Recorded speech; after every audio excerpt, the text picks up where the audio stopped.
Welcome students, मैं हूं निवेदिता और आज है हमारा sexual reproduction in flowering plant का लेक्चर 2। पहले देखेंगे पिछले लेक्चर में हमने क्या पढ़ा था। पिछले लेक्चर में हमने बस एक ओवरव्यू लिया था कि नॉर्मली प्लांट्स में कैसे प्रेजेंट होता है क्या क्या, ठीक है, ये देखा था हमने। फिर हमने सेक्सुअल रिप्रोडक्शन के इवेंट्स देखे थे थोड़े। हमने एक फ्लावर को थोड़ा डिटेल में जाना था कि इनके कौन कौन से पार्ट अलग अलग होते हैं। हमने वर्ल्ड ऑफ फ्लावर पढ़ा था, androecium, gynoecium, Corolla and calyx, ये पढ़ा था हमने। और हमने प्री फर्टिलाइजेशन भी इवेंट भी शुरू कर दिया था। इसमें हमने पहले देखा था कि फ्लावरिंग करने के लिए हमने पढ़ा था बुक में कि the decision of flowering takes place much before the actual flowering is seen on the plant. ये हमने पढ़ा था कि जो डिसीजन होता है उसको बहुत पहले से ले लिया जाता है। इसकी वजह से क्या होता है, बहुत सारे स्ट्रक्चरल एंड हार्मोनल चेंजेस आने शुरू हो जाते हैं प्लांट में।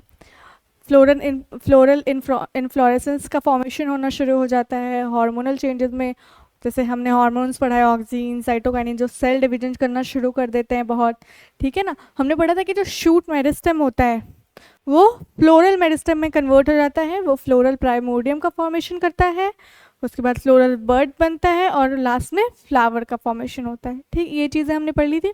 आज हम शुरू करने वाले हैं हमारा मेल रिप्रोडक्टिव सिस्टम। शुरू करें नेक्स्ट पेज से, यहीं से शुरू करते हैं। प्री फर्टिलाइजेशन इवेंट में ही हम क्या पढ़ने वाले हैं, गैमेटोजेनेसिस पढ़ने वाले हैं। प्री फर्टिलाइजेशन में पढ़ने वाले हैं, फिर पॉलन, फिर गैमीट ट्रांसफ़र, ये पढ़ा है हमने। प्री फर्टिलाइजेशन में बेसिकली यही दो चीज़ें होती हैं। तो पहले हम पढ़ेंगे गैमेटोजेनेसिस, मेल गैमिट का फॉर्मेशन कैसे होता है, फीमेल गैमिट का फॉर्मेशन कैसे होता है, ये पढ़ने वाले हैं। फिर हम पढ़ेंगे कि ट्रांसफ़र कैसे होता है, जिसमें हम पॉलिनेशन पढ़ने वाले हैं, पॉलिनेटर्स, डिफरेंट पॉलिनेटिंग एजेंट पढ़ने वाले हैं। उसके बाद हम डबल फर्टिलाइजेशन पढ़ेंगे। तो आज हम शुरू करने वाले हैं मेल गैमीट फॉर्मेशन से, यानी कि मेल रिप्रोडक्टिव पार्ट। शुरू करें, चलिए शुरू करते हैं।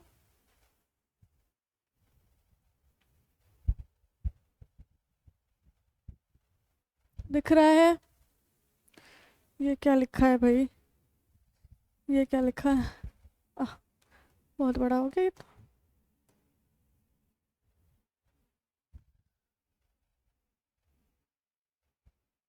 ठीक है, इसको थोड़ा सही कर दे। एंड है, ठीक है, एंड ओके, दिख रहा है सबको सही से।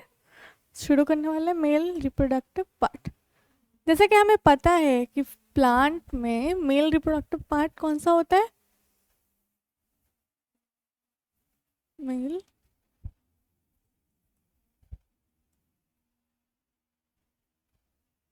रिप्रोडक्टिव, मेल रिप्रोडक्टिव पार्ट, ये हम शुरू करने वाले हैं। दिख रहा है, कुछ ज़्यादा ही डार्क दिख रहा है लगता है। ठीक है, ये हो गया हमारा। तो हमें पता है कि जो मेल रिप्रोडक्टिव पार्ट होता है कौन सा होता है हमारे पास, एंड्रोशियम होता है ना। कौन सा होता है, थोड़ा सा पेन पतला कर लिया जाए, होता है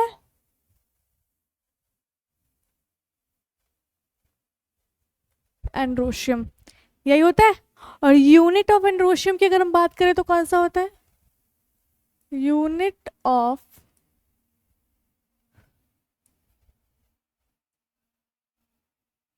एंड्रोशियम की बात करें तो वो क्या होता है, वो होता है यूनिट ऑफ एंड्रोशियम क्या होता है, स्टेमेन होता है ना। बहुत सारे स्टेमेन का वर्ल ऐसा पूरा बनता है, तो बनता है क्या, एंड्रोशियम होता है ना। ठीक है, चलिए एक एक सबसे पहले डायग्राम बना लेते हैं। उसके पहले थोड़ी कुछ चीज़ें हैं जो हम एक बार देख लेंगे एंड्रोशियम के बारे में। कुछ चीज़ें हैं छोटी छोटी, जैसे कि सबसे पहले हमने यूनिट देख लिया कि यूनिट ऑफ होगा स्टेमन। उसके बाद क्या होगा कि जो नंबर होता है, लिखते हैं थोड़ा रेड से लिखो, नंबर एंड लेंथ ऑफ स्टेमन क्या होता है, डिफरेंट होता है, differ for different different plant species. ठीक है, अलग अलग प्लांट की अगर हम बात करेंगे तो अलग अलग नंबर ऑफ स्टेमन हमें देखने को मिलेगा, अलग अलग साइज का स्टेमन देखने को मिलेगा। ठीक है, अगर हम बात करते हैं एक टिपिकल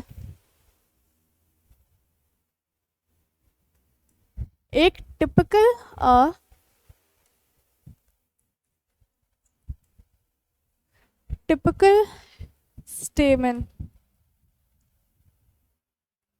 इसकी हम बात करते हैं। ठीक है, एक टिपिकल एंड्रोशियम प्लांट का स्टेमन। ठीक है, अगर इसकी हम बात करते हैं तो ये कैसा रहता है, इसका एक डायग्राम ड्रॉ कर ले। सबसे पहले तो ये सब मिटाओ।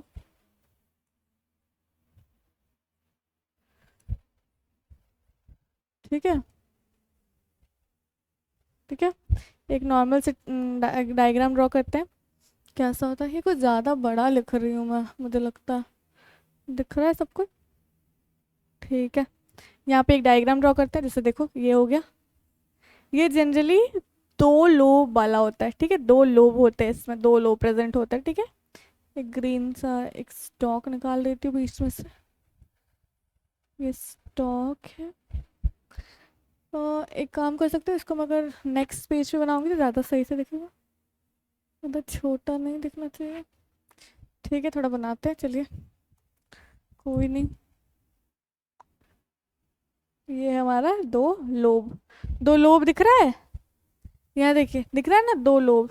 ये क्या है, ये जो चीज़ है ये क्या है, ये है एंथर। और ये क्या है, ये लंबा वाला दिख रहा है, ये है फिलामेंट। ठीक है, फिलामेंट। ठीक है, और ये क्या है इसका, ये देखो सबसे पहले ध्यान देना, ये जो एंड है ये कौन सा एंड है, ये है प्रॉक्सिमल एंड। देखो, ठीक है, देखो थोड़ा बड़ा लिखती हूँ उसमें, ये है, ओहो, प्रॉक्सिमल एंड। ठीक है, और ये कौन सा एंड है, ये वाला, ये है डिस्टल एंड, है ना, दिख रहा है ना।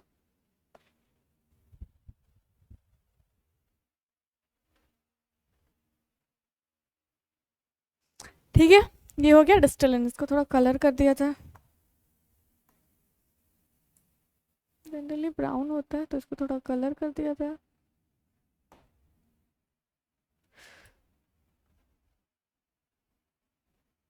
ये सब कलरफुल। ठीक है, ये है हमारा स्टेमन। ठीक है बेटा,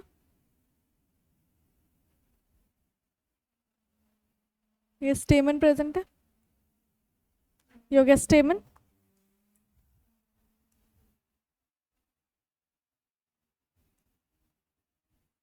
ये स्टेमन दिख रहा है अच्छी तरह, दिख रहा है ना।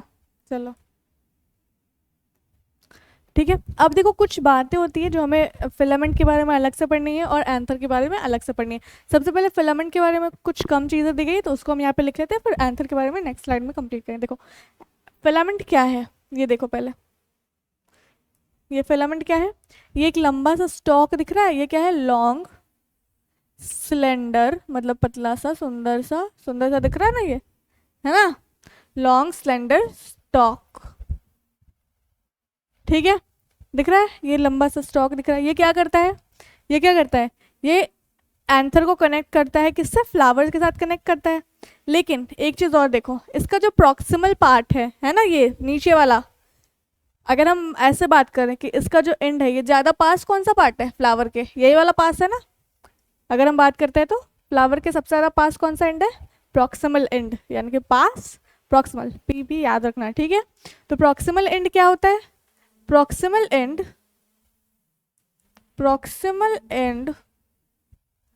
of filament is attached to normally किससे अटैच्ड होता है, सारे वर्ल्ड ऑफ फ्लावर किससे अटैच होते हैं, थैलेमस से ही होते हैं, तो ये भी नॉर्मली थैलेमस से ही अटैच्ड होगा। और किससे अटैच होता है एंथर, ये कभी कभी कुछ फ्लावर्स में, जैसे कि हमारे सोलेनेसी फैमिली के फ्लावर्स है, उनमें अटैच होता है, पेटल्स में अटैच होता है ये, ठीक है, पेटल्स में। तो इस कंडीशन को क्या कहते हैं हम लोग? एपीपेटलस कंडीशन कहते हैं, हमने मॉर्फोलॉजी में पढ़ा हुआ है ये, है ना, इसको कहते हैं एपीपेटलस कंडीशन, ठीक है। ये जनरली किस में प्रेजेंट होता है?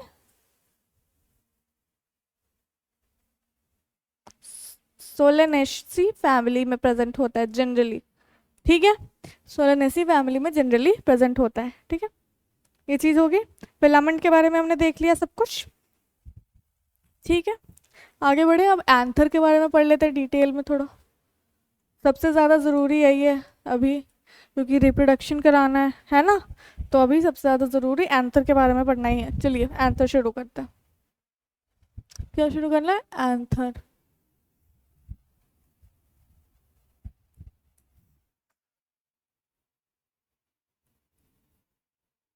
एंथर देखो, एंथर कैसा होता है? ऐसा होता है, इसमें क्या होता है? दो लोब होते हैं इस तरह से, है ना, इस तरह से दो लोब प्रेजेंट होते हैं। सबसे पहले एंथर के बारे में जो बात हमने जानी है वो क्या है? ये कैसा होता है? एंथर कैसा होता है? एंथर बाई लोब्ड होता है, दिख रहा है ना? एंथर कैसा होता है?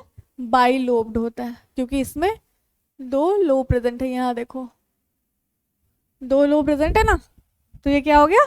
By lobed. अब देखो, अगर हम एंथर को यहाँ से कट कर देंगे ना, यहाँ से देखो, यहाँ से वाले इस पोर्शन से ट्रांसवर्सली कट करेंगे, ठीक है, तो हमें कुछ इस तरह की चीज़ दिखेगी,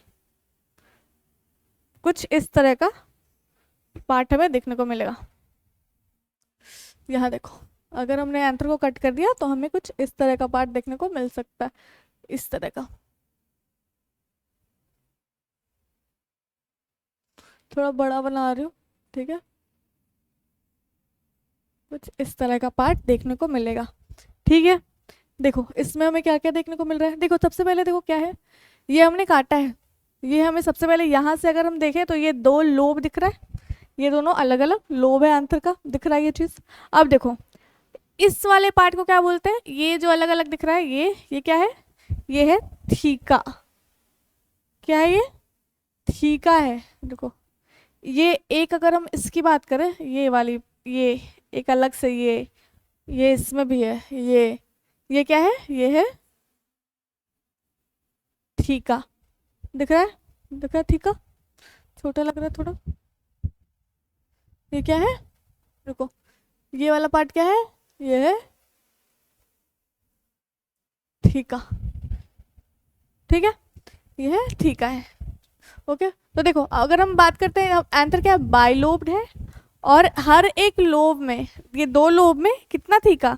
दो थीका है। तो हम क्या लिख सकते हैं कि bilobed and comma two theca in each lobe, है ना, ऐसा होता है, यानी कि बाइलोब्ड है, और इसको, इस कंडीशन को क्या कहते हैं? डाई थीकस। क्या हो गया है? अरे यार, डाई थीकस, ठीक है, डाई थीकस कंडीशन। चलिए आगे बढ़े। यहाँ तक समझ आ गया? दो लोब प्रेजेंट है, दोनों लोब में दो दो थीका प्रेजेंट है, इसीलिए इसको बाइलोब्ड एंड डाइथीकस भी कहते हैं। ये टिपिकल एंथर की बात हो रही है। एक नॉर्मल सा एंथर कैसा रहता है? नॉर्मल सा एंथर कैसा रहता है? बाइलोब्ड होता है और डाइथीकस होता है, ठीक है, ये चीज़ हम समझ गए। अब देखो, ये थीका तो हो गया, चार थीका है मेरे पास। अब चार थीका में प्रेजेंट क्या है? सबसे पहले ये थीका में प्रेजेंट होता है यहाँ पे, ये इस तरह के सैक प्रेजेंट होते हैं, ठीक है, ये सैक अंदर तक जाते हैं। मैं तो ऐसे सामने से देख रहे हैं ना हम लोग ऊपर, ये तो नीचे तक जा रहा होगा ना, है ना, तो सैक प्रेजेंट होते हैं। इन सैक्स को क्या कहते हैं हम? देखो सबसे पहली बात याद रखना, माइक्रो वर्ड हम लोग यूज़ करते हैं जनरली मेल के लिए, मेगा वर्ड यूज़ करते हैं फीमेल के लिए। जैसे कि माइक्रो स्पोर अगर मैं कह रही हूँ तो जो स्पोर है वो किससे रिलेटेड है, मेल से रिलेटेड है। अगर मेगा स्पोर कह रही हूँ तो वो स्पोर किससे रिलेटेड है, फीमेल से रिलेटेड, ये हमेशा याद रखना है। दूसरी चीज, अच्छा मैं आगे बताऊँ ये क्या है, और ये देखो ये क्या है, ये जगह है जहाँ पे स्पोर का फॉर्मेशन होगा, तो उस जगह को क्या बोलेंगे हम लोग, माइक्रो स्पो। माइक्रो क्यों बोल रहे हैं, क्योंकि ये मेल से रिलेटेड है, और ये जगह है जहाँ पे स्पोर का फॉर्मेशन होगा, तो उसको कहते हैं माइक्रो स्पोरेंजियम। ठीक है, माइक्रो स्पोरेंजियम। तो हम लोग बात कर रहे हैं, तो कैसा एंथर है हमारा, कैसा एंथर है, बाइलोब्ड, डाइथिकस और टेट्रा। देखो ये तो चार है ना, तो क्या होगा टेट्रा, अरे टेट्रा स्पोरेंजिएट, स्पोरेंजिएट। ठीक है, बाइलोब्ड, अंडरलाइन कर देती हूँ, बाइलोब्ड डाइथिकस एंड टेट्रास्पोरेंजिएट, ये एंथर की कैरेक्टरिस्टिक है। ठीक है, बाइलोब्ड डाइथिकस एंड टेट्रास्पोरेंजिएट। समझ गए ये चीज, समझ आ गया सब कुछ यहाँ तक। तो अब देखो हम पढ़ने वाले हैं क्या, तो ये स्पोरेंजियम आगे जाके, ये जो माइक्रोस्पोरेंजियम है ना, जब ये एंथर मैच्योर होगा, इसमें डिवीजन शुरू हो जाएंगी, तो ये कैसे बिहेव करेगा ये माइक्रोस्पोरेंजियम, ये आगे जाके further behaves as further behave as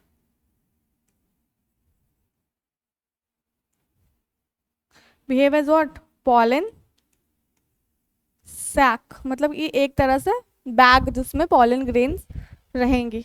ठीक है, और उसके बाद यही फिर इसका डिहीजन होगा, मतलब ये टूट जाएगा, फट जाएगा, तो इसमें से सारे पॉलन ग्रेन बाहर निकल जाएंगे। ठीक है, यही प्रोसेस होता है नॉर्मली। हमें देखना क्या है कि इस माइक्रोस्पोरेंजियम में कैसे, किस तरह से माइक्रोस्पोरेंजिया, मतलब कि इस माइक्रोस्पोरेंजियम में किस तरह से माइक्रोस्पोर का फॉर्मेशन होगा, उससे कैसे मेल गैमीट का फॉर्मेशन। देखो हम एंथर पढ़ रहे हैं, मेल मेल रिप्रोडक्टिव सिस्टम, तो उसमें तो मेल गैमीट का फॉर्मेशन होगा, है ना। ठीक है, ये चीज़ समझ गया। अब देखो पहले हम देखते हैं ना कि ये जो माइक्रोस्पोरेंजिया है ना, ये ऐसे ही प्रेजेंट नहीं है, ये इस थीका में ये जो माइक्रोस्पोरेंजिया प्रेजेंट है, ये ऐसे ही प्रेजेंट नहीं है, इसमें बहुत सारे लेयर्स हैं, प्रोटेक्टिव लेयर्स हैं, बहुत सारे लेयर्स प्रेजेंट हैं इसमें। चार लेयर प्रेजेंट है, एक लेयर, दो लेयर, तीन लेयर, चार लेयर प्रेजेंट है। ठीक है ना, तो इन सारे लेयर्स को हमें देखना है और उनके फंक्शंस को ध्यान से देखना है। ठीक है, थोड़ा अच्छे से नहीं लिखा है मैंने, एक बार थोड़ा अच्छे से लिख दिया जाए सब कुछ, एक बार थोड़ा अच्छे से लिख देती हूँ।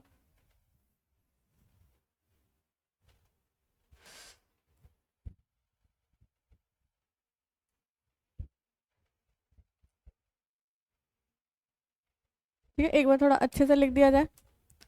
एंथर कैसा होता है, एंथर होता है, यहाँ पे लिखती हूँ, बाइलोब्ड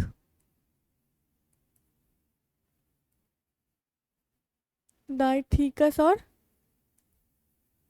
टेट्रा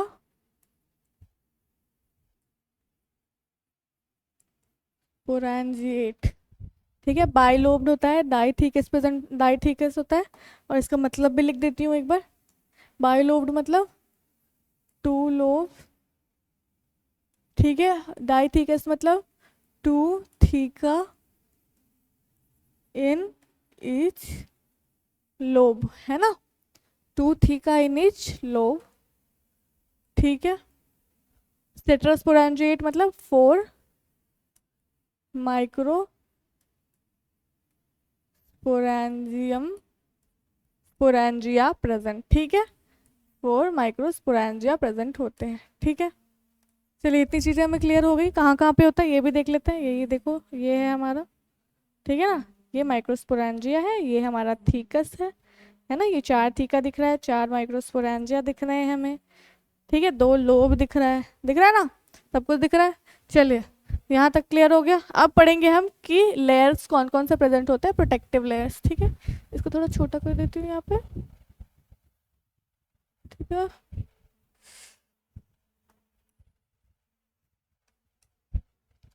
दिख रहा है ये अच्छे से? थोड़ा बड़ा कर दो, ठीक है। चलिए अब प्रोटेक्टिव लेयर्स को एक बार देखते हैं और उनके फंक्शंस देखेंगे। चलिए ड्रॉ कर लिया जाए, यहाँ पे एक एंथर ड्रॉ कर लिया जाए और उसके फंक्शंस देखे जाए। देखो ये एंथर है। अगर मैं बात करती हूँ एक नॉर्मल से एंथर की, तो ये देखो ये जो हमारा ये है ना,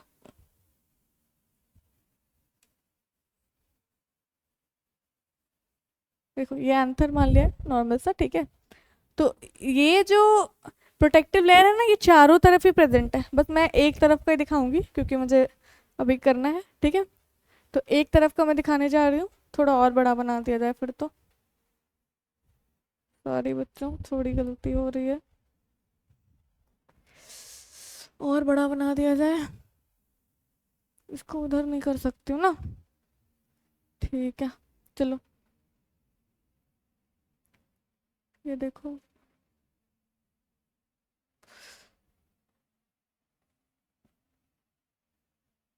ये देखो, ठीक है, इतना बड़ा।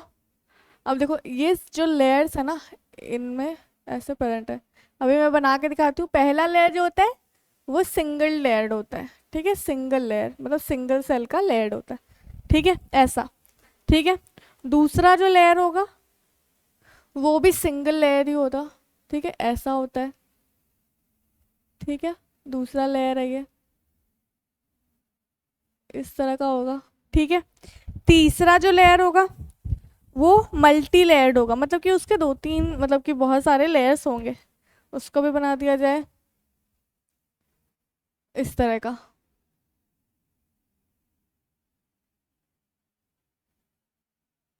ठीक है। इसके थोड़े ज़्यादा लेयर प्रेजेंट होते हैं, ठीक है, ऐसे। जो चौथा लेयर होगा वो सबसे अंदर का लेयर होगा और सबसे अंदर वाला लेयर होगा, क्योंकि चार ही लेयर प्रेजेंट है ना। पहला लेयर सिंगल लेयर्ड है, दूसरा भी सिंगल लेयर्ड है, तीसरा जो है मल्टी लेयर्ड है, और चौथा जो है वो भी मल्टी लेयर्ड ही होता है। और वो क्या होता है, सबसे अंदर चीज यहाँ पे जो सेंटर में प्रेजेंट है वो क्या प्रेजेंट है, माइक्रोस्पोरेंजियम प्रेजेंट ही है ना। थीका में क्या प्रेजेंट होगा, माइक्रोस्पोरेंजियम प्रेजेंट होगा। तो वो क्या होता है, सबसे नजदीक होता है माइक्रोस्पोरेंजियम के, ठीक है, उस बैग के सबसे नजदीक होता है। यहाँ पे दूसरे से बनाती हूँ, यहाँ पे देखो, यहाँ पे प्रेजेंट है, बहुत सारा लेयर होगा उसका, ठीक है, बहुत सारा होता है, ठीक है ना। और यहाँ पे बीच में, यहाँ पे क्या प्रेजेंट है हमारे पास, स्पोर माइक्रो स्पोरेंजियम प्रेजेंट है। और ऐसा ही सेम चारों जगह पे है, ठीक है। इधर वाला थोड़ा ज़्यादा बड़ा हो गया, अच्छा नहीं दिख रहा, हाँ ठीक है, ऐसा ही सेम है चारों जगह पे, ठीक है। अब चलो देखो आगे, फिर आगे बढ़े। देखो अब हम क्या करेंगे, सबकी नेमिंग करते हैं, क्या क्या नाम है सबका। देखो क्या क्या नाम है। सबसे जो पहला वाला लेयर है ना, इसका नाम है सबसे पहला, ठीक है। तो इसका नाम होगा एपिडर्मिस। आउटसाइड जो सबसे पहला होता है, सबसे बाहर की तरफ, तो इसका नाम है एपिडर्मिस। सबसे बाहर की तरफ है, इसका नाम है एपिडर्मिस। इसकी कुछ कैरेक्टरिस्टिक है, ठीक है, वो लिख लेते हैं। सबसे पहले क्या है, ये सिंगल लेयर्ड होता है, सिंगल,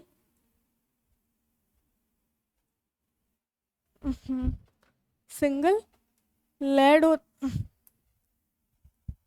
सिंगल लेयर्ड होता है, दिख रहा है, बहुत गंदा लिखा है, ठीक है। एपिडर्मिस कैसा होता है,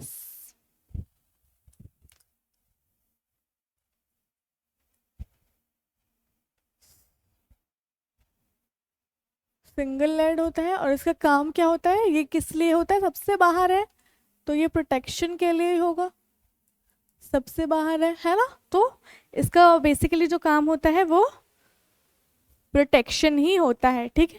पहला लेयर हमने कर लिया। दूसरा लेयर है वो भी बेसिकली सिंगल लेयर ही होता है, और वो कैसा होता है, एपिडर्मिस के अंदर होता है। उसका नाम क्या होगा, ये देखो उसका नाम क्या है, ये लेयर, ये जो दूसरा लेयर है इसका नाम क्या है, एंडो। देखो अंदर की तरफ है ना, एंडो एंडोथीशियम, ठीक है ना, एंडोथीशियम। सबसे पहला वाला एपिडर्मिस, दूसरा वाला एंडोथीशियम, ठीक है। ये एपिडर्मिस के अंदर प्रेजेंट होगा, ठीक है। और ये भी कैसा होता है, सिंगल लेयर्ड ही होता है, ये भी सिंगल लेयर्ड। और इसका भी काम क्या है, इसका भी काम प्रोटेक्शन ही है ना। और ये प्रेजेंट रहता है अंदर में, ठीक है। और देखो इसका काम प्रोटेक्शन है, लेकिन एक जो बहुत ही इम्पॉर्टेंट काम इसका होता है ना, जो एंडोथीशियम का बहुत इंपॉर्टेंट काम होता है, वो होता है dehiscence of anther, dehiscence of anther, मतलब कि एंथर का फटना। जब पॉलन ग्रेन मैच्योर हो जाता है, जब उनको बाहर निकलना होता है ना, तो वो किसकी मदद से निकलते हैं, एंडोथीशियम वो मदद करता है एंथर का फटने में, जिसके फटने से क्या करते हैं, पॉलन ग्रेन बाहर आ जाते हैं और पॉलिनेशन होता है उनका, और फिर वो जर्मिनेट करते हैं, ठीक है। बहुत ही इंपॉर्टेंट काम है दूसरे वाले का, है ना। फिर तीसरा वाला क्या है हमारा, मिडिल लेयर, ठीक है। तीसरा वाला क्या है, मिडिल लेयर, मिडिल लेयर है ना। तो मिडिल लेयर का क्या काम है, सबसे पहले तो ये मल्टी लेयर्ड होता है, दिखाया है मैंने, है ना, मल्टी लेयर्ड। ये क्या करता है ना कि कुछ टाइम तक काम करता है, इसका भी बेसिकली काम वही प्रोटेक्टिव ही होगा, लेकिन है ना ये कुछ टाइम के बाद डिजेनरेट हो जाता है, ठीक है। मल्टी लेयर प्रोटेक्टिव ही होता है, ये प्रोटेक्शन में हेल्प करता है। और degenerate after some time, degenerate after some time, ठीक है। सबसे इम्पॉर्टेंट लेयर जो है हमारा प्रेजेंट, वो कौन सा है, सबसे अंदर वाला, ठीक है। ये जो ब्लू दिख रहा है सबसे अंदर, ये सबसे ज़्यादा नज़दीक होता है ना माइक्रोस्पोरेंजियम के। सबसे ज़्यादा इंपॉर्टेंट, सबसे ज़्यादा क्वेश्चन आते हैं वो यहीं से आते हैं, ठीक है। इस लेयर का नाम है टेपिटम, टेपिटम, ठीक है। टेपिटम सबसे पहला क्या है, ये भी मल्टी लेयर्ड है, ठीक है। देखो इसमें क्या होता है ना, मल्टी न्यूक्लिएट भी होते हैं, कई सारे न्यूक्लियस प्रेजेंट होते हैं, ठीक है ना। ये भी, तो ये क्या, मल्टी लेयर्ड, मल्टी न्यूक्लिएट। ये क्या करता है, इसका फंक्शन क्या है, ये जो डेवलपिंग पॉलन ग्रेन होता है ना, उसको क्या करता है, न्यूट्रिशन प्रोवाइड करता है। तो ये न्यूट्रिटिव होता है, न्यूट्रिटिव इन नेचर, है ना। ये न्यूट्रिशन प्रोवाइड करता है डेवलपिंग पॉलन ग्रेन को, ठीक है। और इसका ना साइटोप्लाज्म जो है वो बहुत ही ज़्यादा थिक होता है, dense cytoplasm, nutritive in nature, multi nuclear होता है। और क्या मैंने बताया कि ये स्पोरोजिनस टिश्यू जो माइक्रोस्पोरेंजियम इसको सराउंड करता है। अब मैं बताऊंगी कि माइक्रोस्पोरेंजियम के अंदर क्या प्रेजेंट होता है, ये चीज़ हम देखेंगे अभी, ठीक है ना। तो ये क्या करता है, अभी लिखने के लिए लिखो, न्यूट्रिटिव होता है, और इसमें क्या होता है, डेंस साइटोप्लाज्म प्रेजेंट होता है, और सराउंड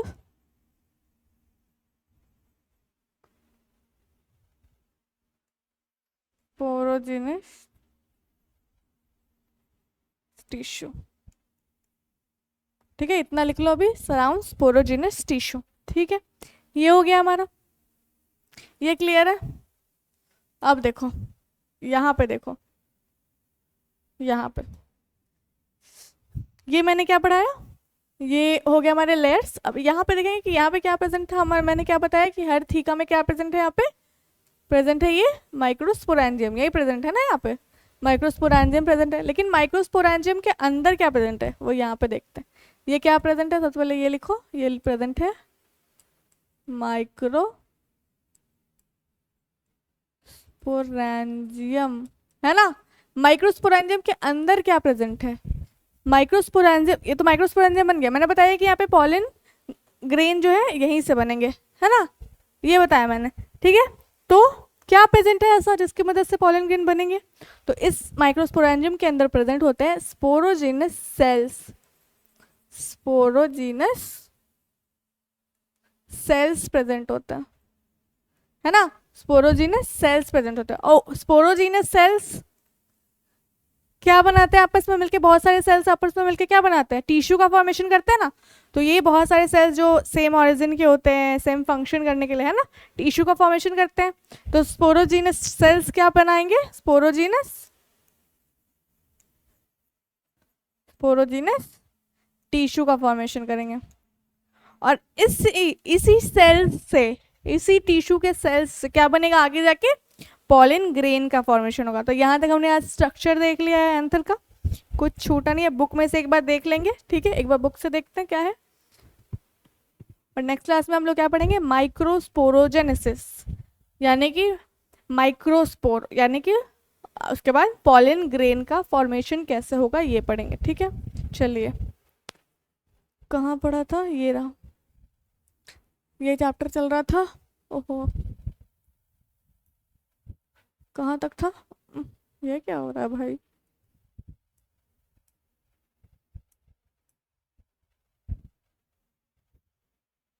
कहाँ तक दिया था, ये सब देख लिया था हमने। आइए स्टेमन देखते हैं, स्टेमन देखना था ना। चलिए स्टेमन, माइक्रोस्पोरेंजियम एंड पॉलन ग्रेन, ठीक है। फिगर, इस फिगर को देखो, ये एंथर का फिगर दिया हुआ है, बताया ना मैंने। देखो दो लोब दिख रहे हैं एंथर के, दो लोब दिख रहे हैं, ये क्या है, फिलामेंट है ना, ये फिलामेंट, ठीक है। ये देखो फिलामेंट है, ये यहाँ पे भी फिलामेंट, यहाँ पे भी फिलामेंट। ये वाला कौन सा है, ये देखो, जब इसको ट्रांसवर्सली ऐसे काट दिया है ना, तो ये वाला पार्ट आया है, ये देखो, दिख रहा है सबको। ये देखो पॉलन ग्रेन ये बन चुके हैं, ठीक है। ये देखो पूरा नीचे तक है, ये सारा नीचे तक है, मैंने बताया ना कि वो, मैं तो बस ऊपर से दिखा रही थी ना, लेकिन वो पूरा नीचे तक प्रेजेंट तो होगा ही है, ठीक है। ये लाइन ऑफ डेजीन है, मतलब कि यहाँ से एंथर फटेगा, ठीक है। फिर सारे पॉलन ग्रेन्स क्या है, इस तरह से बाहर निकलेंगे। अरे तो पास आ गया, ठीक है, ये होगा। समझ आ गई बात, चलिए आगे बढ़े, पढ़ते हैं पहले, आइए। Shows the two part of typical stamen, the long and slender stalk called filament and the terminal generally bilobed structure called anther, ठीक है। The proximal end of filament is called proximal end of filament is attached to the thalamus or the petal of the flower, मैंने बताया thalamus से attach होता है normally, जब petal से attach होता है उसको एपिपेटलस कंडीशन बोलते हैं। The number and length of stamen are variable in different species, ये भी मैंने बताया है। If you were to collect stamen each from 10 flowers, each of different species, and arrange them on a slide, you would be able to appreciate the large variations in size seen in nature, मतलब कि अलग अलग size के flower में अलग अलग size के स्टेमन मिलेंगे आपको, ठीक है। Careful observation of each stamen under a dissecting microscope, याद रखना माइक्रोस्कोप का नाम, डाइसेक्टिंग माइक्रोस्कोप, ठीक है। And making neat diagram would elucidate the range in shape and attachment of anther in different flowers, ठीक है। A typical angiosperm anther is bilobed, ठीक है, बाइलोब्ड हमने पढ़ लिया, with each lobe having 2 theca, ठीक है, तो इसलिए they are dithecous. Often a longitudinal groove, ठीक है, longitudinal groove runs length wise separating the theca, ठीक है। यहाँ देखो, यहाँ चल रहा है ना। Let us understand the various type of tissue and their organization in the transverse section, मैंने transverse section पढ़ाया ना, कैसे स्पोरोजीन माइक्रोस्पोरेंजियम प्रेजेंट होता है, उसमें स्पोरोजीनस सेल्स प्रेजेंट होते हैं, ठीक है। Of an anther, the bilobed nature of an anther is very distinct in the transverse section of the anther. The anther is a 4-sided tetragonal structure consisting of 4 microsporangia, ये हमने किया, tetragonal structure होता है, 4 microsporangia होता है, located at the corner, each in 2 in each lobe, ठीक है, बताया मैंने। एक लोब में 2 थीका, तो दोनों थीका में एक एक माइक्रोस्पोरेंजियम प्रेजेंट होता है, ठीक है। द माइक्रोस्पोरेंजिया डेवलप, ठीक है, यहाँ से हम पढ़ेंगे नेक्स्ट क्लास में। चले यहाँ तक कंप्लीट हो चुका है।